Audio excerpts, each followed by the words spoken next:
Boker Tov. We continue with our 3-minute daily dose of Torah, looking at the opening of Parshat Pinchas. And yesterday we talked about why it was that God needed to extend to Pinchas a Brit Shalom and a Brit Kuhunat Olam, a covenant of peace and a covenant of eternal priesthood. Because, as the Abravanel says, because he was threatened by the people of the tribe of Shimon, and therefore God says, don't mess with him, you mess with me. And secondly, those who said he no longer can serve in the Mishkan as God, as a priest to God, and God says, no, he's my guy, and so he will continue. There is, though, the possibility that it's not merely the tribe of Shimon that Pinchas has to deal with, but it's actually the Chachamim themselves. Listen to how the Yerushalmi in Sanhedrin frames it. There's a statement that's made: whoever is Boel Aramit, whoever has relations in this way with an Aramean woman, Kanaim Pogimbo, zealots. And the word Kanaim comes from our verse, right? Zealots may stop him, which means that if the law enforcement officials are not there, then anybody else halachically is allowed to take the actions necessary to stop this terrible event from happening. Anyone can do that. Kanaim Pogimbo.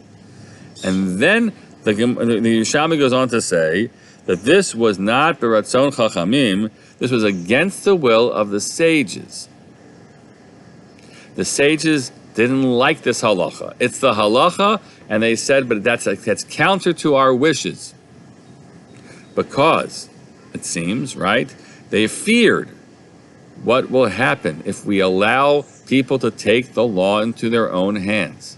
When law enforcement is not there to carry out the laws that have to be, what should you do? Should any citizen person step forward and take action? Not merely step forward and hold somebody down until law enforcement comes, right? But to take aggressive action that could involve even a fatality in what they do.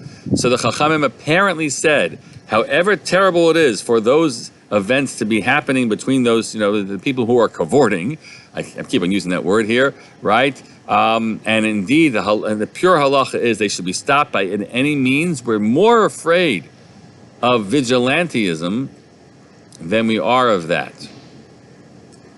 So then the Gemara says, "Oy, so tell me, you telling me that Pinchas acted against the Ratzon Chachamim, the wishes of the Chachamim?" Said Rabbi Yehuda ben Pazi, they wanted to put him under Chem, they wanted to excommunicate Pinchas. The Chachamim wanted to do so. Meaning, the Brit Shalom is not to protect Pinchas from the Shimonites who avenged what happened, but it's actually the Chachamim who want to take action against him for being a vigilante. And were it not for the fact that God stepped in and offered him the Brit Shalom and the Brit Kuhunat Olam, the covenant of peace and of eternal priesthood.